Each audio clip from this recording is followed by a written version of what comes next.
The name of the well in the Kaaba, Zamzam, is not mentioned in the Quran. The hadiths give us different and contradictory versions of it. Will you enlighten us, please? It is of the utmost importance that I repeat as many times as necessary the following facts, that either escape the attention of those who study the Quran and hadiths, or are deliberately misinformed or ignored, for obvious reasons, by the followers of Muhammad. That all the information that we have regarding the traditions of the Arabs of the Jahiliyyah, or period of ignorance before Muhammad, were concocted by Muhammad and by his followers. Each and every one of them cannot be verified by any historically written documents or archaeological finds. Each and every one of them were refined over a period of almost 300 years after the death of Muhammad. Not a single one of them has any basis in the Bible. No followers of Muhammad can ever substantiate or prove any of them based on any recorded evidence prior to the advent of Muhammadan Islam. All these traditions were allegedly transmitted orally, and yet not one of them can be found in the poems or oral traditions of pre-Islamic Arabia. The same followers of Muhammad who attacked the veracity of Muhammad ibn Ishaq's hadith about the biography of Muhammad in his monumental Sirat Rasulullah for the alleged lack of isnad, meaning proofs, cannot show a single isnad regarding all the alleged traditions of the Arabs.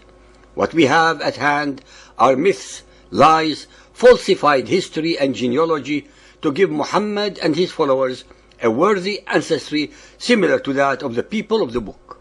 Ladies and gentlemen, a myth becomes dogma by passing through 4 stages. Muhammad creates a myth or a story. Muhammad passes it on to some ignorant, unlearned, illiterate, and superstitious followers as divinely revealed fact. The myth, story, is accepted and repeated with modifications to others. The myth becomes fact, and after centuries is turned into a dogma. To reveal the mendacity of the myth or story, we have to address the issue as follows. We assume that the myth or story is factual. We research the background to find the primary sources and references that mention it. We may or may not find primary or even secondary sources. We investigate other sources that mention the same characters and storyline. We may find serious contradictions between the sources. We then have to evaluate the authenticity and originality of the sources and compare them to the myth story. We make conclusions based entirely upon the evidence. The story of Zamzam is one such concocted myth that even their alleged traditions contradict each other. According to post-Islamic Muhammadan Arab traditions, this was the well that supplied water to Hagar and Ishmael. Arabs believe that the Zamzam well was revealed to Hagar, the wife of Ibrahim, and mother of Ismail, around the year 2000 BC. According to legend, she was desperately seeking water for her infant son, but could find none, as Mecca is located in a hot, dry valley with very few other sources of water. Muhammadan traditions say that Hagar ran 7 times back and forth in the scorching heat between the 2 hills of Safa and Marwa, looking for water. Allah then sent the angel Jibril. Fiqh Sunnah 5.82, the origin of Zamzam well. Explaining the origin of Zamzam, Ibn Abbas said, when Hagar reached the mountain of Marwa in search of water for her baby son Ismail and herself to quench their thirst, she heard the sound and said to herself, quiet. She again heard the sound, whereupon she said, I have heard you, help me if you can. All of a sudden, she found an angel at the place where now Zamzam is. He either dug it with his heel or touched the ground with his wing, and a spring of water appeared. Hagar encircled the water with soil. She took some water in a container she had, and water kept bubbling up unchecked. Sahih al-Bukhari 3.556 narrated by Ibn Abbas. The Prophet said, May Allah be merciful to the mother of Ismail. If she had left the water of Zamzam as it was, it would have been a flowing stream.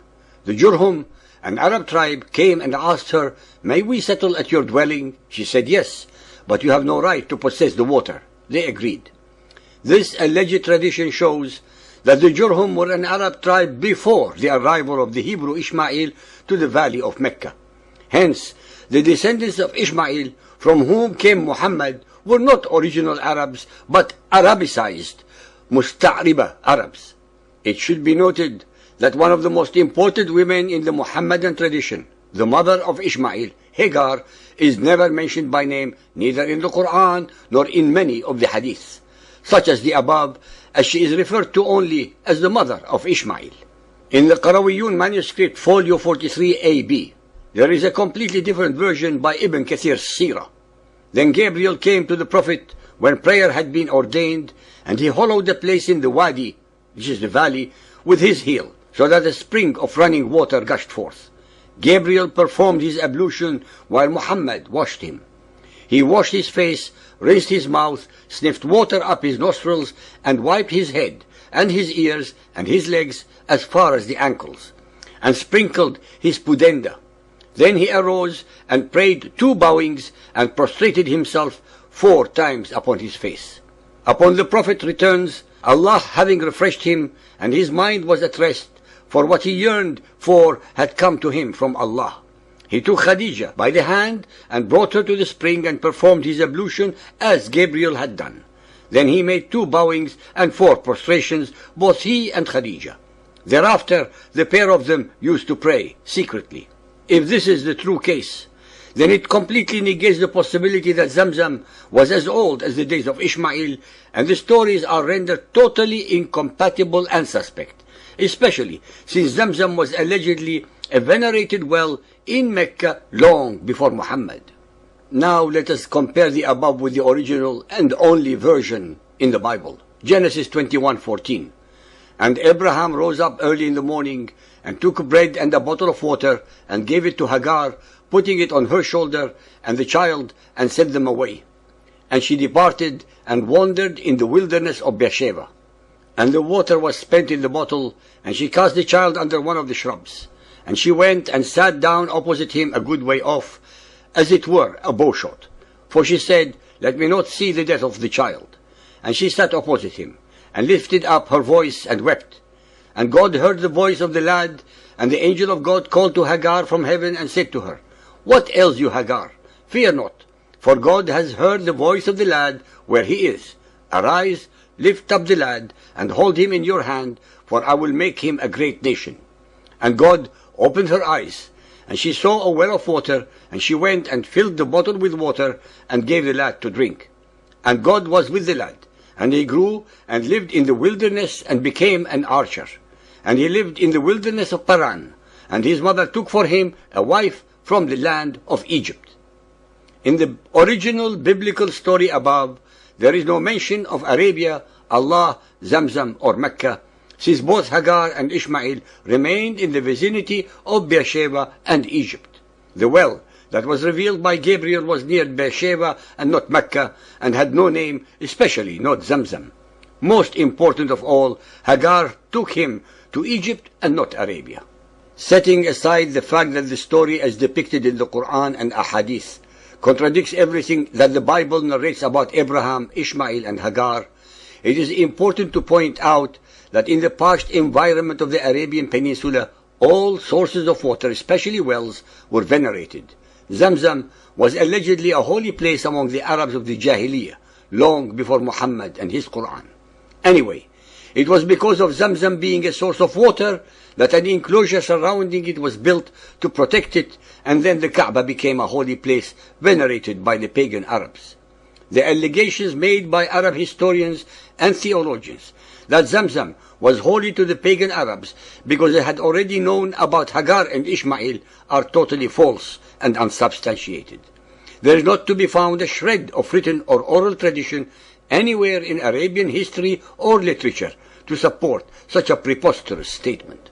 Moreover, from both the logical and practical points of view, the well of Zamzam, which is in the vicinity of Mecca, is almost 1,000 miles away from Beersheba, and neither Hagar and Ishmael nor even a camel could have survived this distance on one bottle of water. In fact, as a matter of logic and historicity, one should ask, if they were so important and holy, why then does the Quran never mention the names of either Zamzam or Hagar implicitly or explicitly? It was an extremely practical and clever policy by the Mohammedan theologians to associate many Arab pagan traditions with the biblical stories of Abraham, Ishmael, and others, and in this manner perpetuating the myth that the Jahiliyyah traditions were cognizant of previous revelations, contrary to what the Quran itself asserts as otherwise, through the process of Islamizing them. The alleged tradition of the pagan Arabs contradicts in every step the details as given in the original version of the story in the Bible. Ishmael was over 14 years old when Abraham sent him and his mother away from Beersheba. He definitely was not a baby.